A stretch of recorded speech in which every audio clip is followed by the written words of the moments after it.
you want people to talk good things about you. You want to have a good character, good reputation, and sales in general and car sales is quick money. You can make great money, you can make a great living doing it, but there's a lot of bad habits in the business. Salesmen lie, cheat, and steal, I mean, not all of them. There's a lot of good men out there, a lot of good women. I could say a lot of bad things about the car business, but it gave me everything I've ever wanted. What should the average person know so that way they don't get screwed over when they're buying a car? What are the best cars to own that hold their value and have affordable maintenance? This was a question that I asked you when I bought my cars. Well, we could start from low and we go to the high. So we'll start at the low. So I always recommend... Welcome to another episode of the A1 Experience. I'm here with my good friend, one of my brothers, Mr. Car Wiz himself, Jon Fotie. What's up, bro? Ladies and gentlemen, Nick.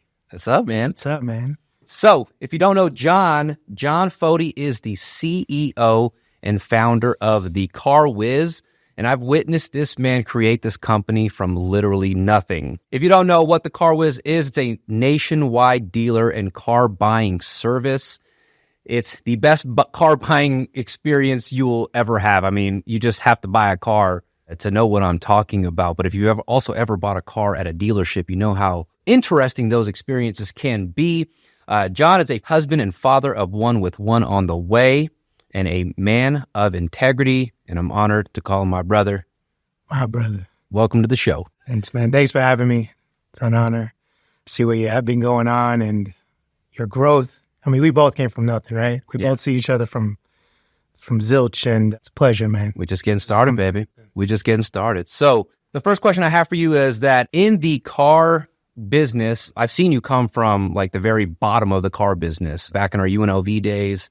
And what is it about the car business that made you decide to go all into it? I think it really started off with me being born into the business. My dad, he had a repair shop and gas station back home in New York. And, when I was younger, I used to sweep the floors, used to pump the gas for the clients. And I don't know. I always loved cars. I was always an enthusiast. Like I always had all the Matchbox cars lined up on my shelves. So going into my older years, graduating from high school, I think the main thing that made me dive into it was when I graduated from UNLV, right? I wanted to make money. I was tired of just living, not paycheck to paycheck, but just... You were living good. I don't think you were made it. No, I never had money issues, but you want to take it to that next level. And you want to buy a house, you want a nicer car, you want things in life. You're young, you're 20, you're younger 20s, you're graduating from college. Like, what's the next move? Like, you have this degree, what are you going to do with it? So at the time, I was working for Fletcher Jones Mercedes-Benz, and I was with the company for 4.5 years. And I went to the general manager at the time, Steve Kaplan. He was a mentor of mine. He kind of kept me grounded. I saw his success. Gentleman like that was making 7 figures a year. So somebody like me, a college kid coming out of it, was like, how do I do what you're doing? So I remember going up into his office, decked out, beautiful plasma screen TV at the time back in 2012, 2013, and, sofas and just like the ultimate office, right? And I was like, Pops, I want to make money. What do I do?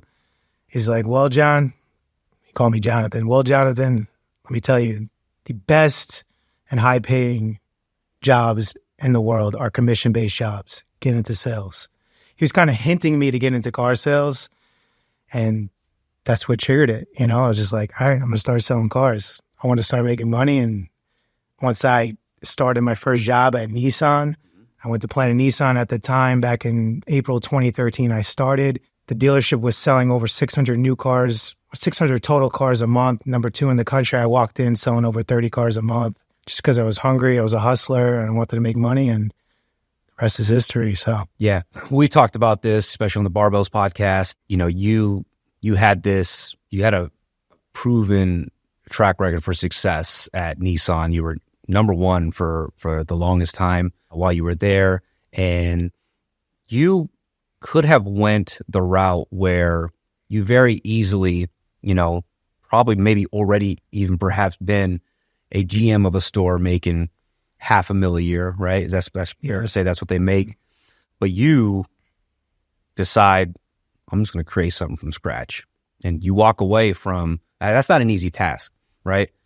I was never making over 6 figures like you were. And you essentially step away from that to chase this thing, this thing that you created on a napkin, right? Out of thin air. And so, why? God, God, when you pray and you have big dreams, I always wanted to be a business owner. I believe back when I was younger, I always wanted my own. I saw my pops had his own. So when you have big dreams, I think God puts these blocks, these blockers in front of you. Just, obviously it's experience, but it points you, and he points you in a different direction where you're meant to go, your destiny, what you're ultimately supposed to do. So, I grinded for 7 years at Nissan, and I had the carrot put in front of me, and the next position for me as sales, obviously you go from sales, internet sales manager, finance. The next step for me was finance. Finance was, $250, $225 a year gig. And that was the next move. When you're in the business, you have, I think I had like $1,000 car payment at the time. I was driving a M6 and bought my house. And they always want you to go in debt. So so that's key. And a lot of bosses do, they want you to buy things. And so you always have to keep working, and you can never deviate to do something else. And I was always smart with my money, even though, I had nice things. I was always smart with my money. Whenever I worked for, I put aside because I knew something was coming. And at first, back in 2017, I thought it was opening up my own dealership. And come to find out, when I was turned down 45 some odd times of trying to get a business loan for the riskiest probably business on the universe, a dealership, I was pushed back into a corner of, depression and sales, keep putting up numbers, keep saving. But that carrot was always put in front of me, and I never wanted to give in, always wrote down my goals. We always talked about back in the barbells days, writing down your goals. What's your vision? Now that I remember it, I think one of our first podcasts, I don't know, it was probably the first couple. I was like, yeah. Miller was there. You were there. I think I was in the middle. I have the clip. It was like, one day I'm going to own a car dealership. Yep. I still have that clip. And we'll play it for you guys. No, one day I'm going to open up a car dealership. And after I was turned down for all these loans back in 2017, 2018 came, and, I prayed on it. It was the beginning of the year, February. I was like, what is the car business missing? What is needed? And it's people wanted to save time. They wanted transparency. They didn't want all the BS. Straight to the point. Online car buying was essentially growing, and there was a need in the market for it. So I started with the name, what's the name? Car Leisure. I got that domain still, and all these different. So I started with that after the problem. I determined what the problem was in the business. People wanted to start the car buying experience online. Wrote down the problem. What's the solution? The CarWiz, the Wiz experience. And my vision was to build a marketplace full of cars where people can go. And not only, so long story short, when you go look for a car right now, you're going to go to the top 3, right? You're going to go to cargurus.com, you're going to go to autotrader.com, you're going to go cars.com, you're going to look for your car, new or used.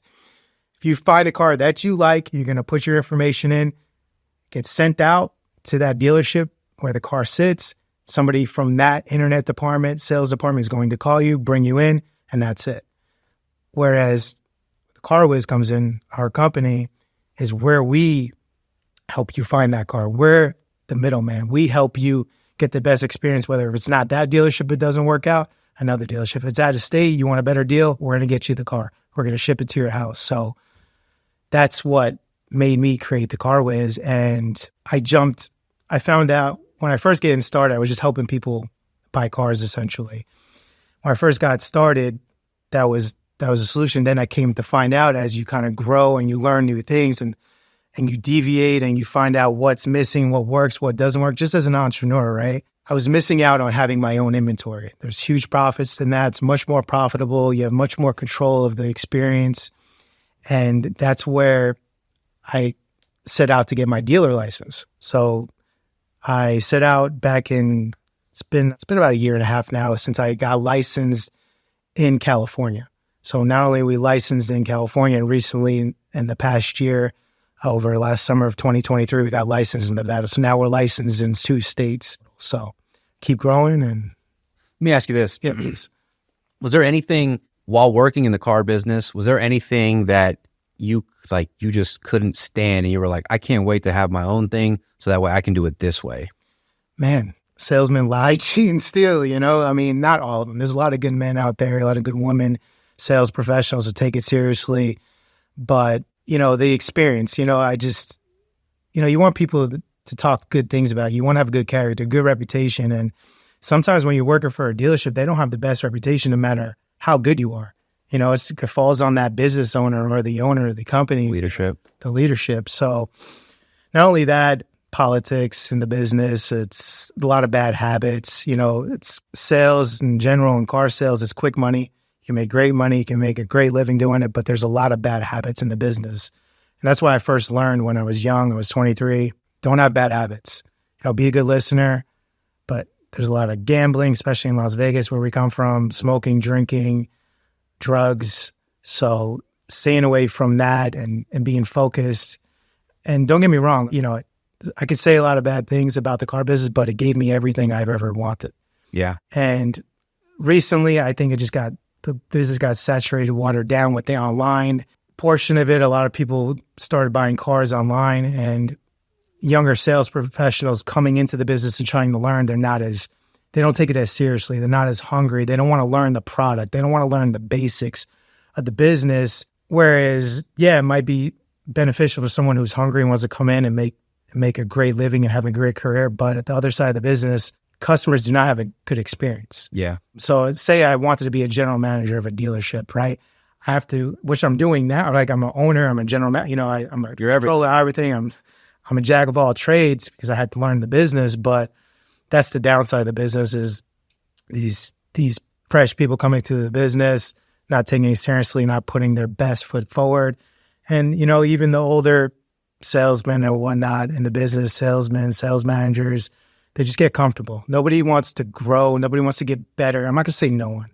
Don't take that out of context, but a majority of... Sure, yeah. The majority, I think that's the world in general. It's not just the car business. A lot of people get comfortable, and just like any business, right? Yeah. You want to keep getting better, learn new things, and provide a better experience. And what should the average person know so that way they don't get screwed over when they're buying a car? Do their homework. I mean, you have your cell phone in front of you. A majority of buyers nowadays are looking online at cars. So what you should know is where the market is as far as new or used.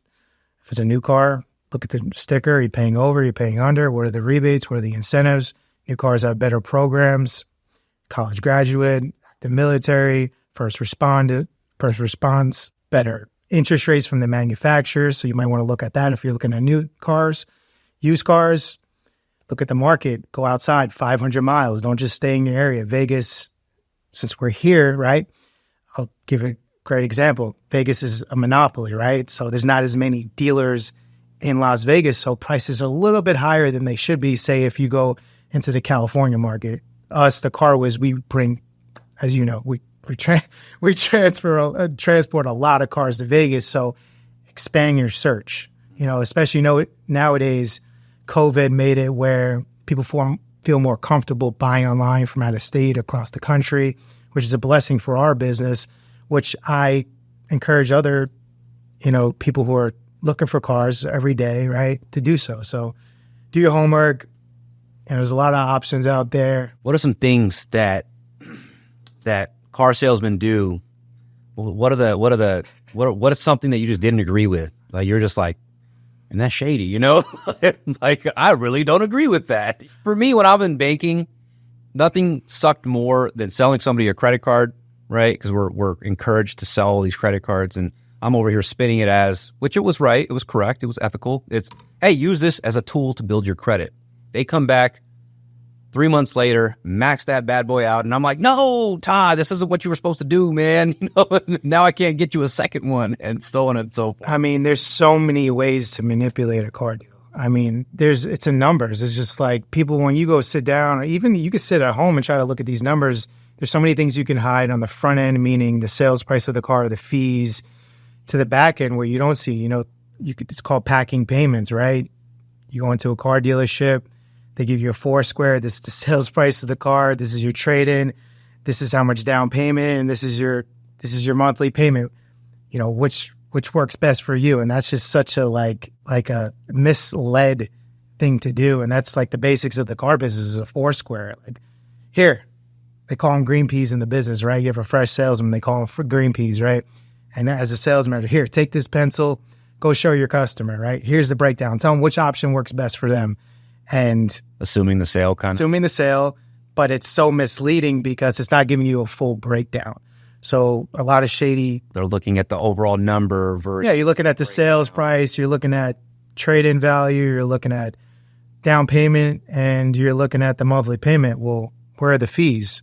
Well, why is my payment so high? What's my interest rate? Hold on, let me get out a payment. Out of the term, right? Yeah, how many months am I going? Like, there's so many different things that you can hide when purchasing a vehicle. And if you're out there and you want to buy a car, new or used, you always ask for a full breakdown out the door, right? It's going to show your sales price, your taxes, fees, your down payment, your trade-in value, what you owe, if it's free and clear or not, and your amount financed. That's the key. If you're financing a vehicle, what's my amount financed? If you're paying cash, what's my amount out the door? And that can help you determine sense of if you're getting a good deal or not. So I bought a car one time. I'm a young dude. Talk to me. I bought a Dodge Charger. Yeah, I bought a Dodge Charger. It was like way back in the day. It was a huge upgrade from when I was driving a Chevy Cavalier for the longest time. And so I go out see my buddy, and I remember getting a good price on the front end. Like, I'm looking at how much the car is worth.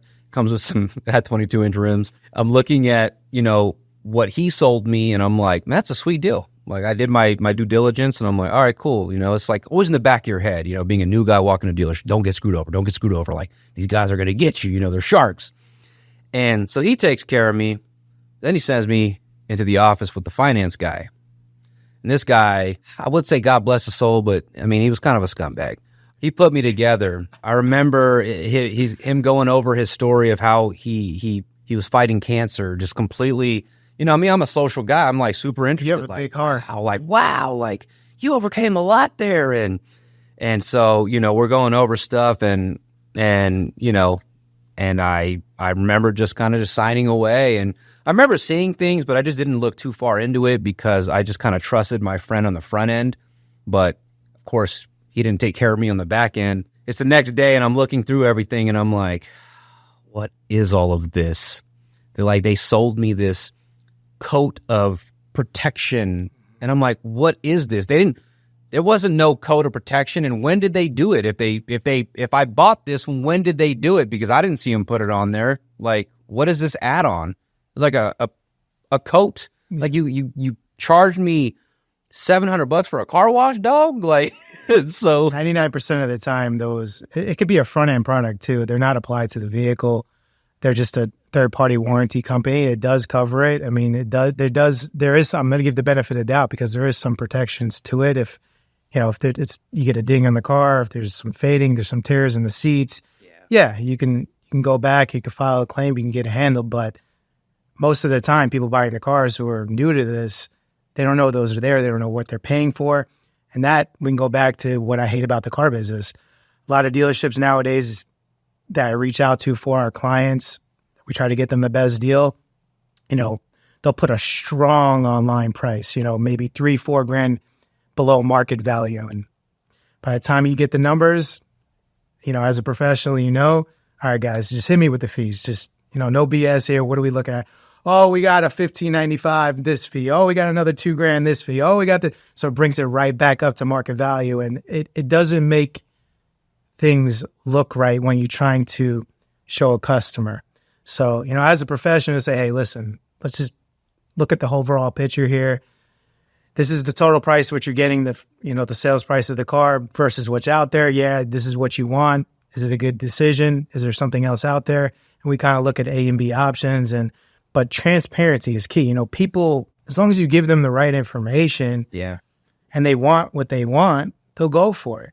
But and they'll send their friends too if you do it right. And their friends, and that's all they're asking for is a good experience. And our job is, with my company, is to make sure that you're aware of what's going on and what the price is as a whole, not what's hidden, and not what's you've come to find out when you walk into your door at home, you sit on the couch, and you pull up the contract, you're like, what did I just do? You know, that was me. I remember I'm like, as soon as the high wore off and I'm just sitting in my car looking through the line by line, I'm like, what is this? I mean, and they could be, I mean, I've saw terrible things and a lot of the time there's no way of getting out of it. Kind of the same question, but what are some of the biggest mistakes that people make when they're buying a car? Signing their life away. You know, people, you know, a salesman's asking the right questions. They do their job.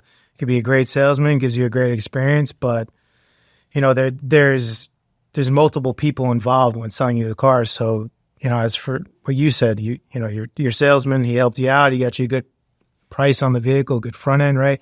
You go into the box, the finance office, and all hell breaks loose. You know what I'm saying?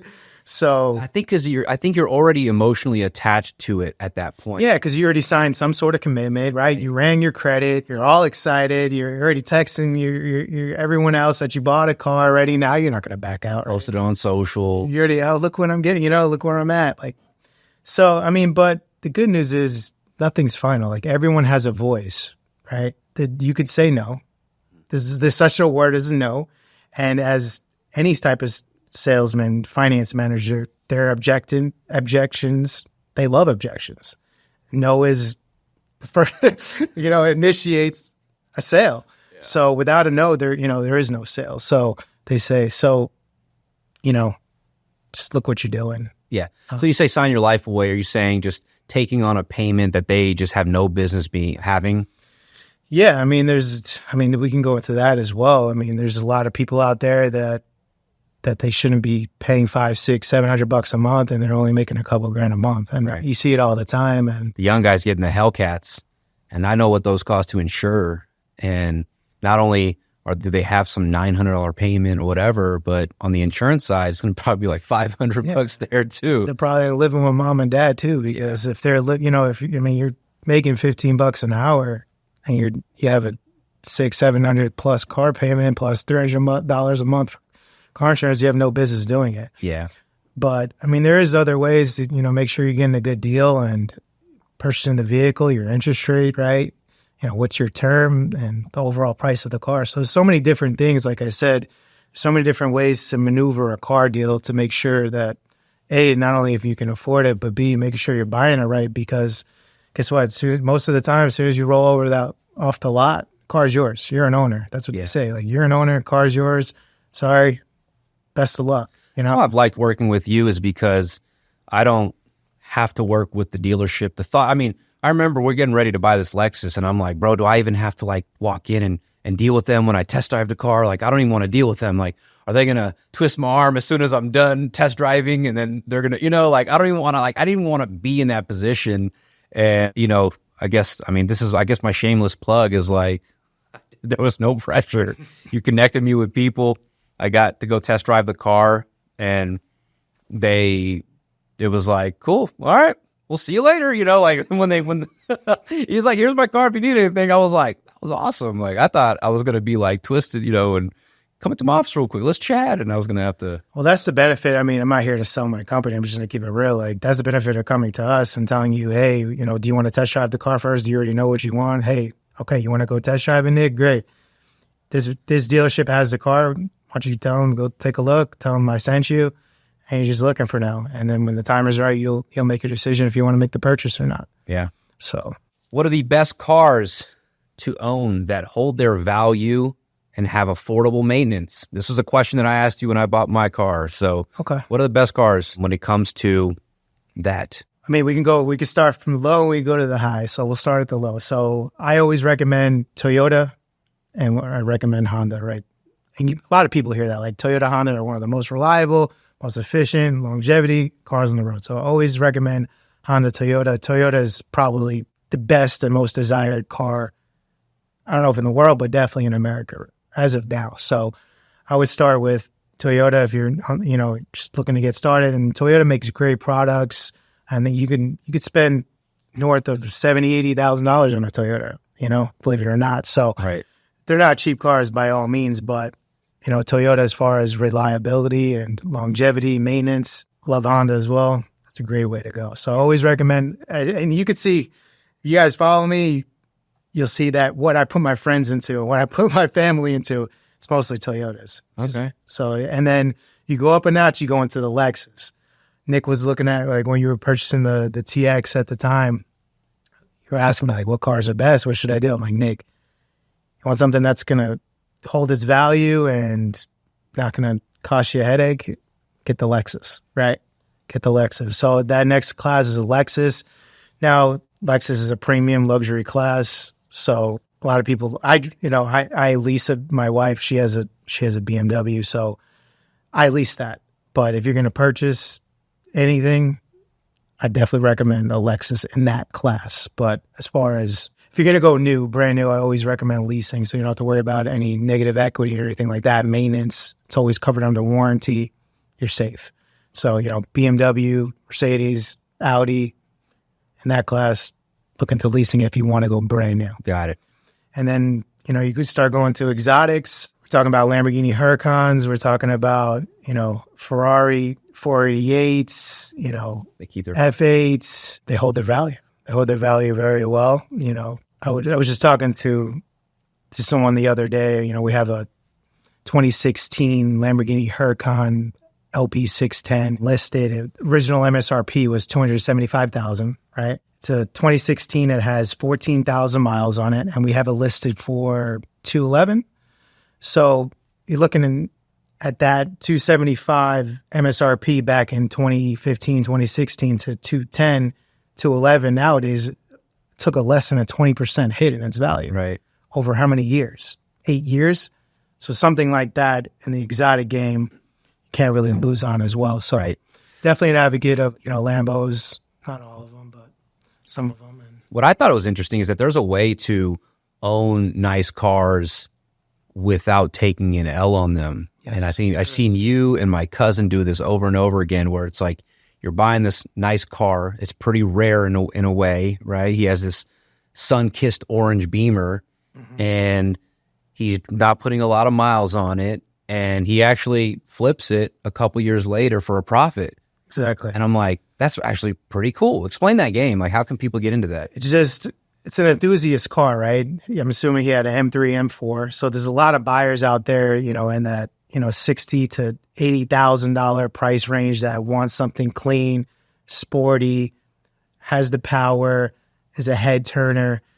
That's the car. As long as you maintain it, has lower miles, in that game, under 30,000 miles or so. You got to buy it new and then keep it under 30. No. I mean, there's a lot of people out there that, buy something 1 or 2 years old, under, 10, 20, up to 30,000 miles, came down a little bit on the price, much more affordable on their price range, and they take care of it. And something like that always holds its value. Definitely a fan of the BMW M's, the M3s, the M4. Love them. And they're always going to hold its value even to this day. So that's, and I know you said your cousins. So I had a 2017 Nissan GTR. I bought it back in 2020 at the time. And it had about 2,000 miles on it. It was a metallic blaze orange. Went to Cali for my 30th birthday, picked it up from a ball player for the Angels, drove it back. One of the best times of my life. It was my daily driver. I didn't have a second car. So my GTR, my Nissan GTR was a daily driver. The head turner. Loved it. Best car I've ever owned. Maintenance was relatively low, other than synthetic oil changes. Brakes were always good. Tires held up. I didn't beat it up. I never launched it. Took care of it. Detailed it weekly, right? What you're supposed to do. But I put 30,000 miles on the car over a couple of years. COVID hit, right? I bought the car for probably at the time around 86, 87,000. I financed it. And I sold it during COVID with 30,000 miles on it for $110. So I made a profit, put 30,000 miles on the car. I made money on the car. But COVID was an anomaly, right? True. Everything was very inflated. But even today, that car I could have made a profit on it. Even today? Yeah. Even today. So it's just kind of the game I want to get into. If I'm going to drive an expensive or like car, we're going to get you Ferrari. The only way. Next getting a Ferrari next guy. It's happening soon. It's happening soon. We're going to get them in the right direction. And Ferrari's a great car as well. Next to a Huracan, you can go with a nice 458, a nice 488 Ferrari. Is it true that they're making them electric now, so the gas-powered ones are more rare? Yeah. They're going to natural combustion engines will hold their value. And I think as things are going more EV nowadays, and EVs, we'll go with that in a second. I think that's a good topic for everybody watching and listening. My Tesla is worth nothing now. They hit me up last week. He's like, "Hey, bro, what's my Tesla worth?" I'm like, "Bro, you don't want to know." Hit me.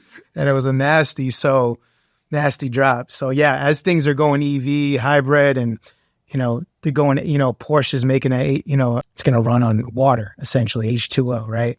So all these different efficient energies are going on, and they're testing the market. These original natural combustion gas engines are always going to hold its value.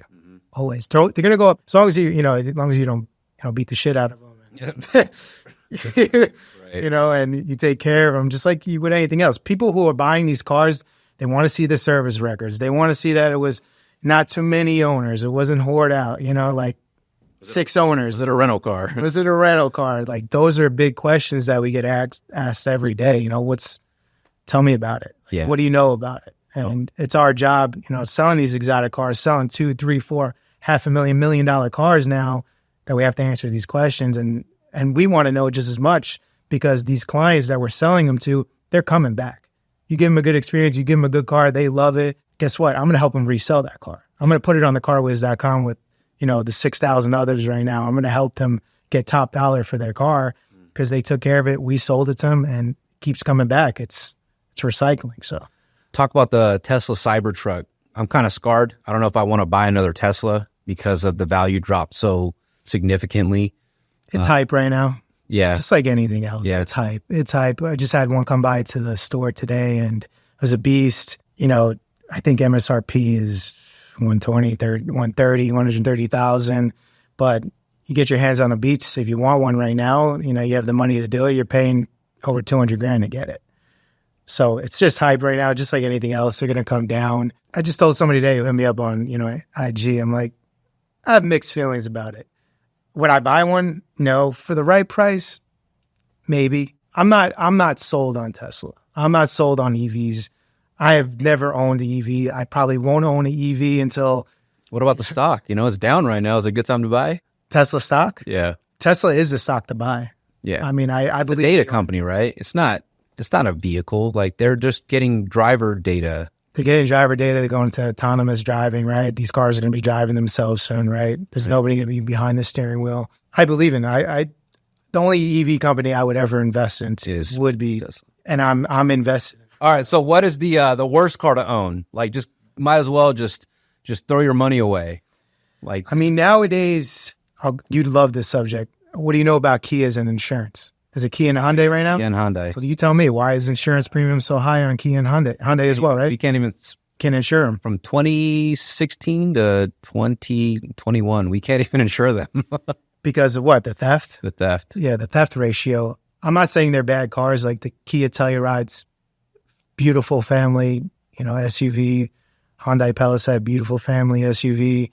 Genesis. I like the Genesis. Genesis are nice. They have great warranties, 100,000-mile warranties when you buy them new. Love them. But you got to stay away from them. I've always heard Range Rovers or Money Pits. Older Range Rovers. I can't think of it, but it looks like the Mini Cooper. Looks like the Trident sword. Maserati. There you go. Those are Money Pits. Money Pits. Yeah. Built by Ferrari. Would I own one? Sexy, though. Sexy. Would I own one? Drive somebody else's Maserati. I'm not a fan of Maserati. The MC20s that came out, super hyped over COVID, 100 plus grand over sticker. You're looking at a $300,000 car, people paying up to almost $500,000 for them, tanked. Now they're cheap. Lucky to get at them without taking a bath in them. So yeah, Beamers and Audis, I didn't realize everything. Mercedes, Audi, BMW. You got to watch out. That's why early in the conversation I said leasing. You might have a higher payment, especially nowadays where rates being through the roof on a lease, but you're protected. You don't have to worry about, being upside down and rolling over a ton of negative equity onto a new loan or stroking a check when your time to get out. So you started CarWiz how many years ago? Got the business, the EIN number officially June of 2018. 2018. So it's been almost 6 years? Yeah, it's coming up on 6 years. Almost 6-year anniversary. You just got your storefront. You got your warehouse. It's awesome. I was just telling the boys that better and better, like nicer and nicer cars. Every time I come and see you, it's like, well, this is a new car. It's like, it is packed. You got cars like stacked up in there now. And what has been the hardest part of the journey thus far? It's a good question, because there's a lot, right? Being an entrepreneur and trying to build your business from scratch. There's so many things, just to being consistent, getting better every day. I feel like you can swallow yourself just sticking to the systems and processes, but you got to have vision as well. You got to keep fighting for that long term. What's the ultimate goal?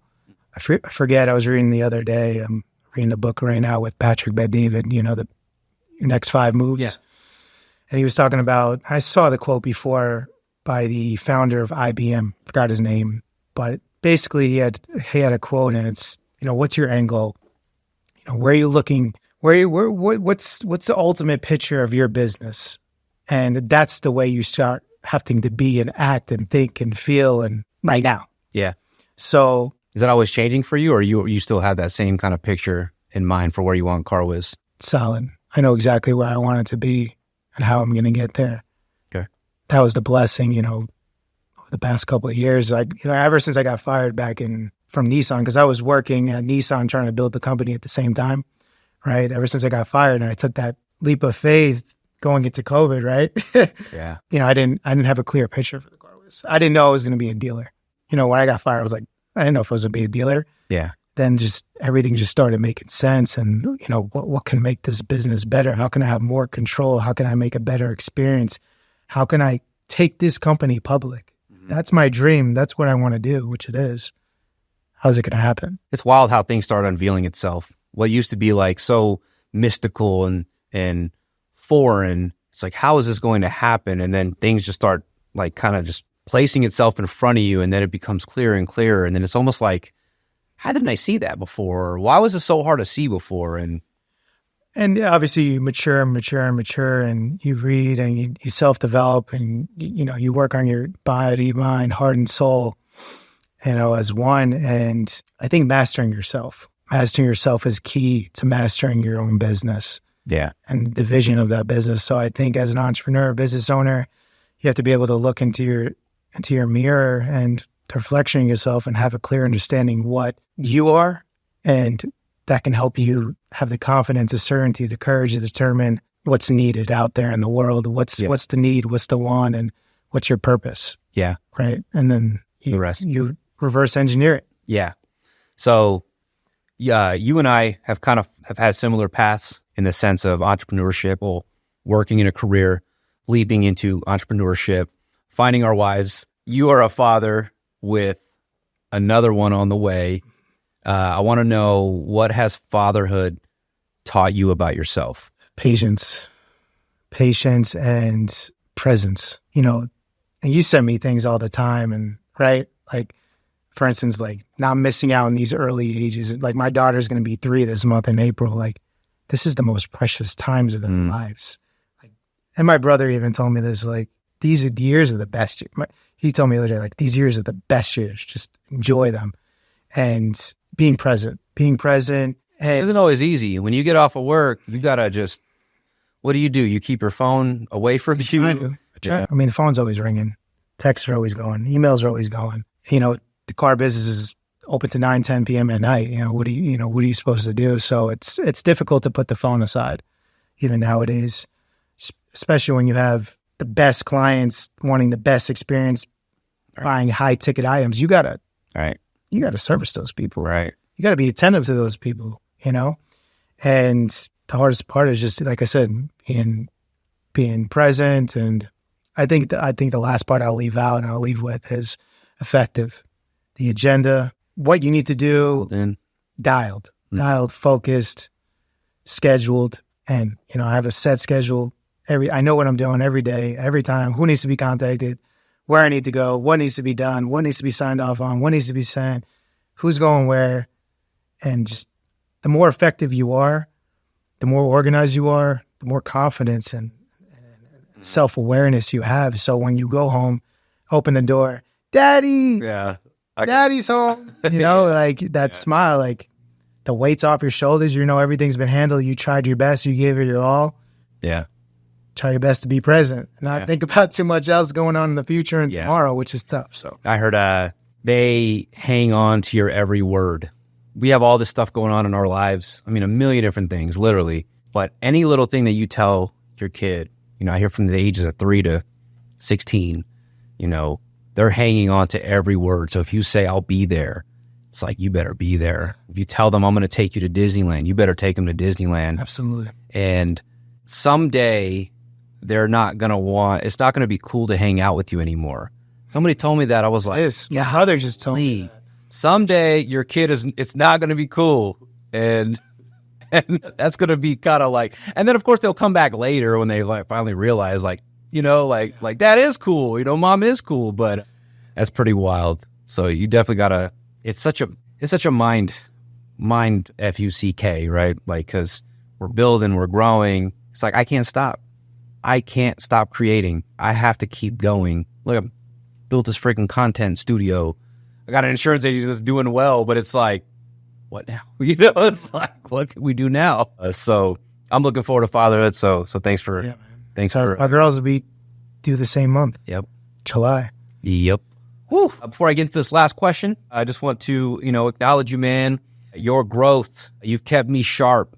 You've set the standard. What I admire about you is anything you do it effectively. You don't just like half-ass anything. And I know I used this example in the past, but like even just every little task you take on, it needs to be perfect. And I know that you take that and you perfect your business in that same way, and you take care of your customers that same way. So it's just zero doubts with what you're going to do with CarWiz. And so I acknowledge you. Thank you. A1 stands for the highest of standards, standards of excellence. And I just want to know, what are 3 standards that you live your life by? Taking full responsibility, number 1. You know, long ago during the self-development days, barbells days, taking full responsibility for all your actions is a must. I mean, no matter what happens in life, no matter where you go, who you see, what you experience, you got to take responsibility of everything. I think that comes through like the 4 agreements, right? One of my favorite books of all time, and, you know, just being fully responsible for everything. So that'll be 1. Consistency. I think consistency is just, it's a must, especially when you want more in life and you want to get better and you want to give down, not only to your family, you want to give your family the best, right? And give them that peace of mind and fulfillment that they can have everything they ever wanted to, and, you know, have a leader, a father, a wife, whoever it is, that knows it's going to get done. That trust, that peace, that faith, that hope. Man, the last one would just be character. You know, this world is so saturated, right? So many different things going on, so many distractions, and it's so easy to have good character and have good intentions, be impeccable with your word, treat people right, think having a great character, and keep your feet planted in the ground, going forward, you know, 2 feet planted in the ground. Yeah. You know, direct it forward and having good character and being which falls in so many different things, leadership and so many things. So many things else. I think those would be my 3.